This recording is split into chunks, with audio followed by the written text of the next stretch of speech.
Ну что ж, еще одна неделя позади, и на повестке дня новая серия «Колец власти», сериала, который, несмотря на шквал критики, все еще является одним из самых ожидаемых проектов этого года. Давайте отвлечемся от суровой реальности и посмотрим, что же такого нам показали на этот раз. Как обычно, мы постараемся сильно не ругать сериал за соответствие канону и лучше обратим внимание на малозаметные детали и новых персонажей. Итак, эпизод начинается с сюжетной линии хоббитов. Нори наконец рассказывает незнакомцу, а заодно и зрителям, что это за великое переселение хоббитов, к которой махноноги усиленно готовились предыдущие 4 серии. Судя по всему, многие из хоббитов и сами не до конца понимают, зачем они постоянно кочуют с места на место, зная лишь о том, что таков порядок вещей, а по пути всегда будут подстерегать опасности. Нашу героиню такой ограниченный подход к жизни явно не устраивает, и думаю, уже давно понятно, что в дальнейшем ее ждут приключения. Согласно истории, начало переселению, которое известно как Дни скитаний, положили братья Марчо и Бланка в 1601 году Третьей эпохи, и именно с этого момента у хоббитов и начинается летоисчисление. Махноноги первыми двинулись на запад, но достоверно неизвестно, что их подтолкнуло на очень опасный и долгий переход через горы в Эриадор. Сами хоббиты жаловались на людей, которых стало слишком много в их краях, а иногда упоминали тень, павшую на Ясный Бор и превратившую его в сумеречье. Но, конечно, кому есть дело до Нори, когда уже половина сериала позади, а нам так и не подтвердили, кем является ее спутник. Самую логичную и популярную теорию, что это никто иной как Гэндальф, мы рассматривали ранее, но похоже, что сценаристы решили еще немного поддержать интригу. Например, Уолдрик с ужасом сообщает Тео, что, дескать, существо, пришедшее с небес, и есть темный властелин. Но думаю, эта теория практически несостоятельна, и в конечном итоге мы увидим нашего старого доброго знакомого Гэндальфа. Пока же меня смущает, что этот таинственный господин как-то уж слишком неторопливо обучается и производит впечатление совершенно беспомощного существа, которое еще и навредить может ненароком своими неуправляемыми магическими способностями. Впрочем, незнакомцу, давайте пока так будем его называть, удается завоевать доверие хоббитов, и они продолжают свой путь. Далее нам демонстрируют пока не названных персонажей, которые в титрах значатся пока как кочевник, аскет и обитатель.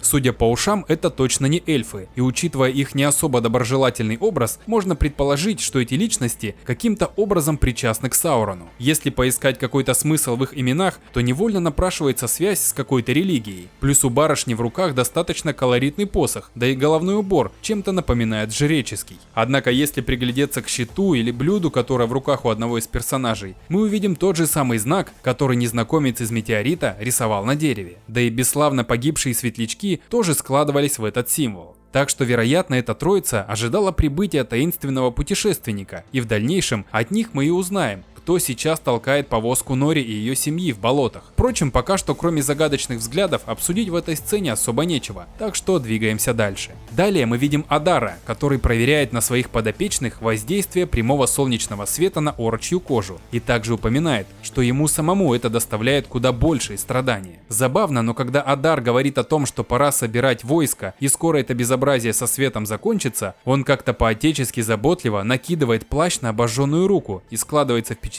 что основная его цель – спасти страдающих от солнца орков. В остальном же интрига продолжается, и понятно лишь то, что людям в Восточной башне стоит поторопиться с решением. Здесь, кстати, можно по достоинству оценить работу гримеров, что и говорить, а выглядит и бутафория, и пластический грим отлично. И если не брать во внимание каноничное описание и личное восприятие, визуал в сериале пока выполнен на 5 с плюсом. Но пытливые фанаты уже нашли прореху в, казалось бы, идеальной картинке. В следующем же кадре, когда Бронвин сообщает беженцам, что башня вряд ли станет надежным укрытием, когда сюда хлынут толпы орков, и им предстоит сделать выбор, примкнуть к Адару и покинуть стену или же сопротивляться, обнаружилась интересная деталь. Честно говоря, этот косяк по своей глупости затмевает даже стаканчик Starbucks в Игре Престолов. По каким-то одним лишь создателям ведомым причинам они просто размножили массовку на этапе монтажа. Честно говоря, мне даже нечего сказать по этому поводу, остается только посмеяться. Конечно же, среди толпы находится и оппозиция в лице все того же Уолдрика, который предлагает склониться перед орками и тем самым сохранить свои жизни. Так что здесь уже не возникает сомнений. Перед нами и стерлинги, люди с востока Средиземья, которые в первой эпохе примкнули к Саурону. В Вполне закономерно, что какая-то часть коллаборантов отправилась вслед за Олдриком, а растерянные Бронвин с Арандиром остались в башне. Мне кажется, эту серию можно было бы назвать «Торг и сомнения», потому что именно это и будет происходить на экране весь хронометраж. В целом событий очень много, и как бы не хотелось осквернять труд профессора политикой, но по факту как раз ей и посвящен весь эпизод. В Валеноре все остается на своих местах. Провинившийся Исильдур ищет пути попасть в обход отца на корабль, отбывающий в Средиземье. Галадриэль продолжает нахально прогибать свою линию со спасением человечества, а Халбранд все еще сомневается в своем предназначении, о котором ему твердит эльфийка. Между тем в самом королевстве неспокойно, назревает волна протестов, и люди хотят знать, зачем им вообще отправляться на какую-то войну, если она их не касается в принципе. Местные ремесленники восхищены кузнечными навыками Халбранда, и сценаристы словно дразнят нас, мол, смотрите, книжные фанаты, Саурон ведь тоже обучал людей созданию оружия и кораблей,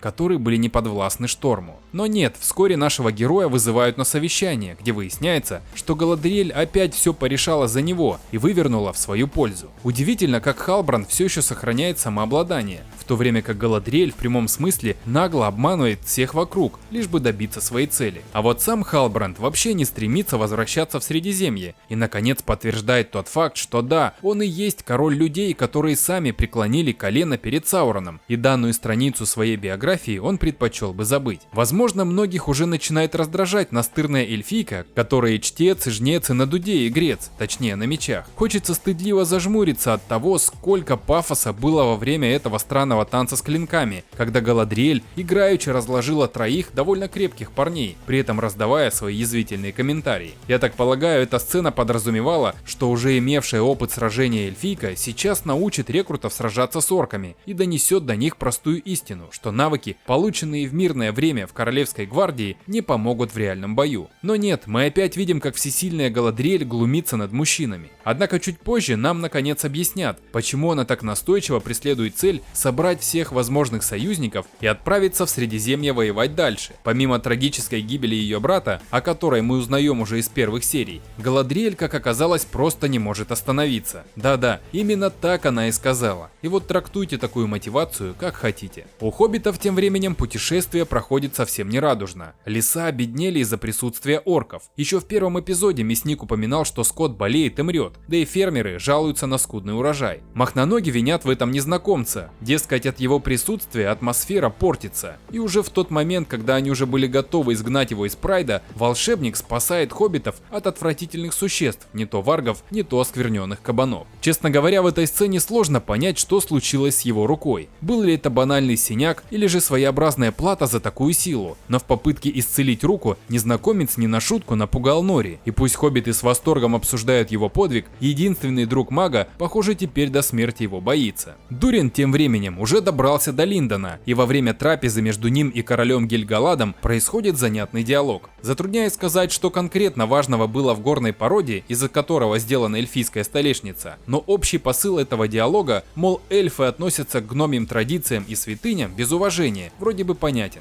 Правители двух народов осторожно узнают друг у друга мотивы и дальнейшие планы, а Элронд, кажется, единственный за столом, ничего не понимает. Впоследствии выясняется, что эльфам ну никак не выжить без таинственного металла, который обнаружили гномы. А все верховное командование, включая Келебримбора, вводило эльфа в заблуждение и с его помощью пыталось разузнать гномьи секреты. Скажем так, то, что мифрил будет представлять особую ценность для эльфов, было очевидно уже в прошлой серии. Но все происходящее на экране в этой сюжетной ветке по меньшей мере странно, если не сказать, что просто глупо. Мне кажется, даже деревья уже поняли, что да, гномы нашли мифрил в своих шахтах, но Элронд продолжал уперто изображать драму под видом того, что не может нарушить клятву. А вот за решение сценаристов показать происхождение удивительного металла в виде небольшого флешбека можно только поаплодировать. Это именно то, чего нам так не хватало в предыдущих сериях. До этого практически все отсылки к истории просто проговаривались персонажами в диалогах, а на слух, согласитесь, воспринимать информацию с обилием имен и дат сложно. Те, кто читал Сильмариллион, не дадут соврать. И вот после долгих колебаний и душевных терзаний Элронд все же сознается Дурину в том, что не просто так он навестить старого друга приезжал, а с целью разнюхать побольше о гномьих шахтах и их содержимом. В этом эпизоде еще сильнее бросается в глаза несоответствие сериального Келебримбора и его книжного прототипа. Вообще все эльфы какие-то обрюзгшие и уставшие от жизни мужчины, и даже добротные костюмы не могут скрыть это противоречие. Как, скажите мне, искусный кузнец, правитель региона и один из центральных персонажей в истории «Колец власти» может выглядеть вот так? Этот актер больше похож на Мейстера из «Игры престолов», но никак не на создателя величайших артефактов в истории Средиземья. Ну да ладно, с этим актером явно прогадали, уже ничего не поделаешь. В отличие от Адара, которому наконец-то устами Уолдрика задали самый животрепещущий вопрос: является ли он Сауроном? Пока что Адар единственный, кто удерживает зрительский интерес, и хоть и был добавлен в сценарий специально для сериала, стал наиболее атмосферным и харизматичным персонажем. Вопрос о Сауроне вызывает у Адара ярость, однако он и не отрицает, и не соглашается с утверждением, и судя по последующим событиям, это все-таки какое-то падшее могущественное существо, которое уже сделало выбор, и те, кто последует за ним, должны сделать свой. Думаю, на данном этапе можно отмести старую версию о том, что это один из братьев Галадриэль, и что ей предстоит сразиться со злом в его обличии. Во-первых, никаких братьев у нее не было, а во-вторых,